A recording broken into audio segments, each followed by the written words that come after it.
Okay. We left off talking about the Republic of Texas and the difficulty that they had in actually conducting government in the Republic of Texas. They definitely were they definitely were challenged. Their challenges came externally from attacks from Mexico, attacks from native cultures that indigenous cultures that weren't even sure why they were there. Their military was ragtag at best. The three branches of government struggled. The country did not have a lot of money to back up its currency. Their foreign policy was very difficult to handle and very difficult to understand. The judiciary was working with new rules and people that were not that did not exactly want to be a part of an organized society. So it was a difficult job for Sam Houston and Lamar Mirabeau, um, because the rules were that you could serve 3-year terms. First term was 2 years, and you couldn't serve consecutive terms. So Sam Houston was the first president of the Republic of Texas and the last president of the Republic of Texas. By 1845, the United States had changed its mind and decided that they did want to actually bring new countries into, or bring new states into the Union, whether or not they were slave states or free states. And so that was resolved, and so Texas became the 28th state in the Union in 1845. Texas had some special permission. Certainly, it was the only location that had actually been a nation. The landmass was huge. Not only did it in, have all the different parts, it also entailed parts of what is now modern New Mexico, Oklahoma, Kansas. Um, and so the land was huge, and to get rid of some of the debt that they had from the 10 years that they operated as a country, Texas sold some of the property and left what we now see today as the modern Texas. Some of it settled and some of it not. So when they became a state, they had a distinct political culture. And political culture is the shared beliefs of a group of people, shared political beliefs about what government should do and what government should not do. What services should government offer? Now, there is a political scientist named Daniel Ellazar. Daniel Ellazar broke political culture into basically three subunits. Two of them are conservative subunits, and one of them is more moderate, maybe even liberal leaning. So I'll start with the one that's not on the screen. That is moralistic political culture. Moralistic political culture believes in what is the right thing to do. That is not Judeo-Christian. That is not um, Islamic. That is not any. It's really not even um, an Eastern religion. It is literally the right thing to do. Someone that is moralistic believes that you should get involved in government. They believe that you should put in your time. You should take care of your fellow man. You should always vote. You should do your part as part of an organized society to take care of the people that are there and to make sure that you are putting in your time and effort for government. Another political culture, and this is decidedly conservative, is traditionalistic. And you see on the screen it says Old South. Um, Traditionalistic is we believe in doing things the way that we have always done them. We want to maintain the status quo. And the status quo in Texas was that those that have the money, those that have the power, work to keep power. And so what that literally means is that there's going to be a strict social hierarchy that is maintained through government structures and through policy. It matters who you know. If you are elite, then you are going to work very hard to keep new ideas from seeping in, and you're always going to be looking at what happened before and how can we maintain that, because that was good for me. Another political culture is one that is called individualistic. Who are they concerned about? Oh, me, themselves. Uh, Government really needs to stay out of the way unless they are promulgating policies that are going to help me, my family, or my business. So individualistic really believe in limited government. They believe that every person is responsible for themselves. I am not concerned about you or what you need, because that's going to take out of my bottom line. And you see on the screen it says bootstraps mentality, pull yourself up by your own bootstraps. It means I got mine. So you figure out how to get yours. What can government do? Government can regulate me as little as possible. Government can give me rebates to help my business flourish. Government can make sure that the highways and freeways are in good repair so that I can get where I need to go, or my goods can be transported easily so that I can make a profit. So you will see that in this Venn diagram, Texas's political culture is a combination of traditionalistic and individualistic. We see that specifically in low taxes.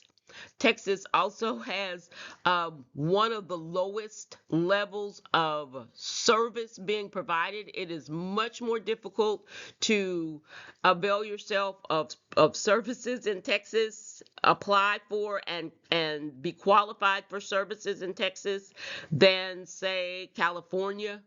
Um, and there are lots of people that qualify for services that don't believe in them, so will not apply for them. Texas is very pro-business. Texas is very anti-regulation. Even when regulation would be very helpful, would help several people, Texas is very slow to regulate. But we also see that traditionalistic. We're going to keep things the way that they were. We don't like these new ideas. We don't like these new policies. And we certainly don't like you putting the elites, or who we believe are elite, in a bad light. So you see that a lot in the policies and laws that are passed on the local and state level. So every Texas government text tries to find some way to divide this large state. At last count, nearly 33 million people live in the state, and it is a huge landmass. Only one state is larger than Texas in landmass, and that's Alaska. Only one state has more people within its population than Texas, and that is California. But there are distinct parts of Texas. So we're just going to start here with East Texas. And notice that it says East Texas, not Eastern Texas. We call the areas by their name, and don't put anything on the end of it. So East Texas. Um, East Texas is best described as an extension of the Old South, very traditionalistic, very much old families, and the old families control. Now, another thing that has been a tradition in Texas is a lot of racial discrimination. And so you will also see that in East Texas. Um, there is also a really heavy Protestant religious tradition. So Baptists and Methodists really kind of control the social order, and the ordinances that are passed by the local governments. So that is East Texas. And so we will just move down to the Gulf Coast. Largest city in the Gulf Coast is Houston. Called the Gulf Coast because here is a large body of water. We and they we I don't know why I'm stumbling. I grew up calling it the Gulf of Mexico. President Trump renamed it the Gulf of America. But people on the Gulf usually just call it the Gulf. So we don't get into semantics. But I grew up calling it the Gulf of Mexico. So in addition to Houston, there's Beaumont, Port Arthur, Silsbee, Crosby, and down at the bottom is Corpus Christi. So lots of oil in the area, and they transport the oil. If you've ever been to Houston, there are a lot of petrochemical gas companies, oil and gas companies that are headquartered there. There are also there's a NASA in near Houston. So just very diverse. Um, and with petrochemical kind of being the center of the economy. Houston is huge, and um, and it really kind of dominates politics, even though some of the surrounding cities and counties don't necessarily ascribe to the big city way of life. There are so many people in Houston, 3 million at last count. And so they really kind of dominate the area, which is about 5 million people. So then we'll move down to South Texas. And so South Texas is an interesting area because there are parts of South Texas that remained in Mexico when Texas got independence and did not become a part of Texas and part of the United States until much later.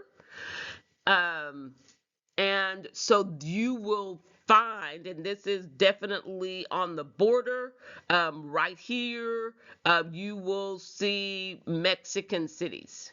Mexican states. And so there is a strong cross culture.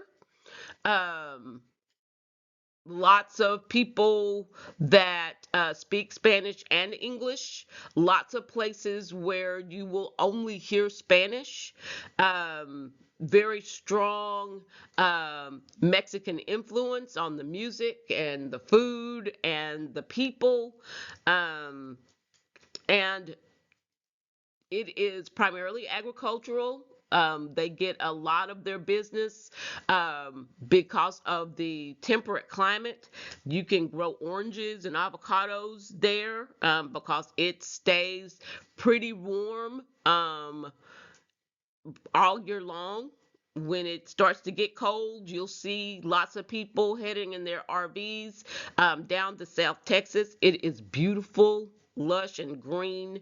Um, and some of the history of the area is that there were individuals that had large farms, and they would bring people on and provide them home and shelter in exchange for work and loyalty.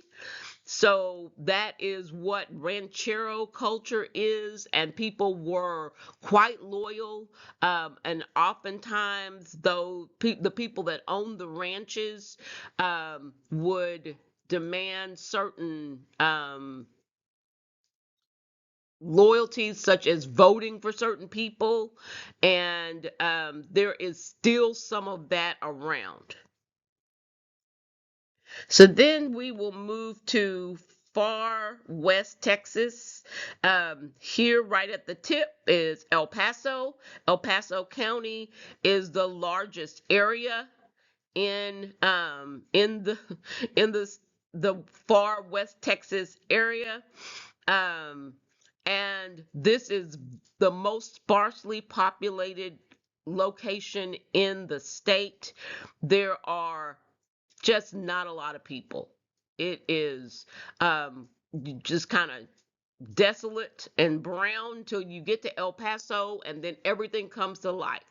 El Paso is also cross-cultural, heavily Catholic. People live in El Paso and work in Mexico, or live in Mexico and work in El Paso. People walk from Mexico to Texas. Um, and so you will just find that it is bicultural. Um, Now, there is a large military base. Fort Bliss is in El Paso. And so while a large part of the population is of Mexican origin, you will also see a very diverse population with that military. And so it affects the politics. Usually, if you are looking at a red and blue map of Texas, which I will do momentarily, I'll show you momentarily. El Paso is going to be blue. Some of the counties in the area will be blue, but then the rest is red. So then we will move to Central Texas. We'll talk about Central Texas. Central Texas, largest city is Austin. Sometimes we call it the new Silicon Valley. You'll also see hill country, and it is y'all know that that's where I'm from. I'm from Central Texas. Um, and so there are lots of companies that are located there. Tesla is headquartered there. Dell is headquartered there. And so lots of migration from Washington and from California as people's companies move to Texas.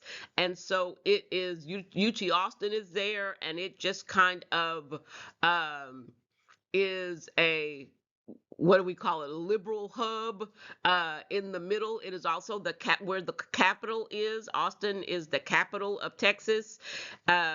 And so lots of politics goes on there, and a lot of state agencies are located there.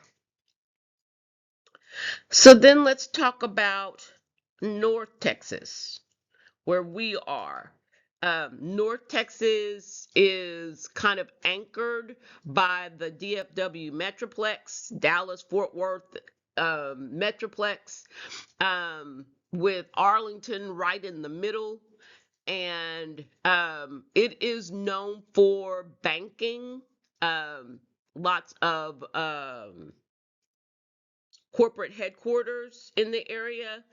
Um, and then, of course, on the Fort Worth side, there's Lockheed Martin and Bell Helicopters. So defense contractors, there is a joint military base that is located there. So it is a strategic hub in the state.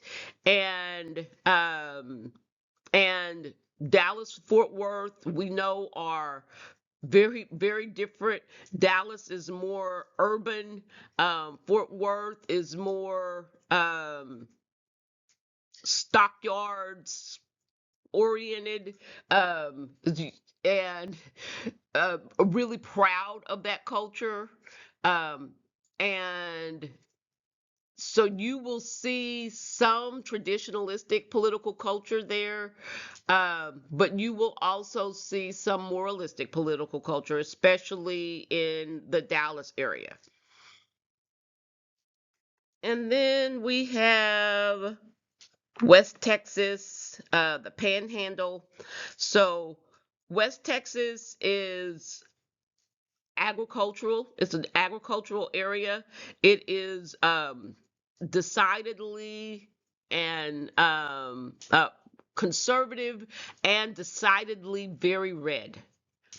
Not as many people. There's no Houston or Austin or San Antonio in the area. Largest cities are Lubbock and Amarillo, and it is a very dry area of the state, but they have managed irrigation enough to be able to produce agriculture from there.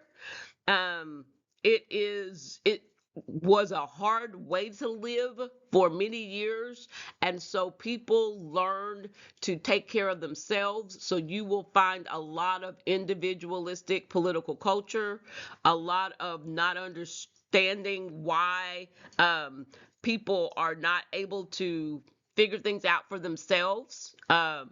There is, in addition to the agriculture, also the Permian Basin.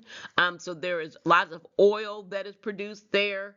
If you watch the show Landman, he's based in Odessa, Midland, I, I think Odessa. Um, and it is not a pretty part of the state. It is brown, brown, brown. That's the first time I ever saw a tumbleweed when I was driving to Lubbock. It is decidedly colder than the rest of the state. They see snow all the time. They get sub-zero temperatures on a regular basis, and it is in sharp contrast to South Texas. So I'm just going to go through them real quickly and just talk about the political culture of the different areas. So North Texas, it is I guess a mix of traditionalistic and individualistic. The two largest cities, Dallas is reliably blue.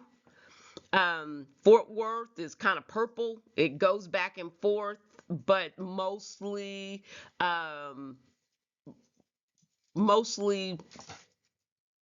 red, with a traditionalistic political culture. East Texas is traditionalistic all the way. The Gulf Coast is, I guess, individualistic. You will find some moralistic political culture there. South Texas is individualistic and traditionalistic.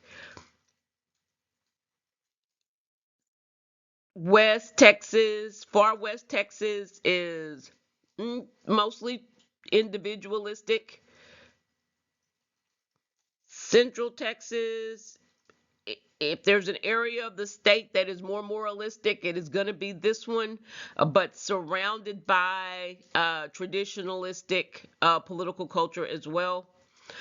The Panhandle, West Texas, is individualistic. I think I covered them all.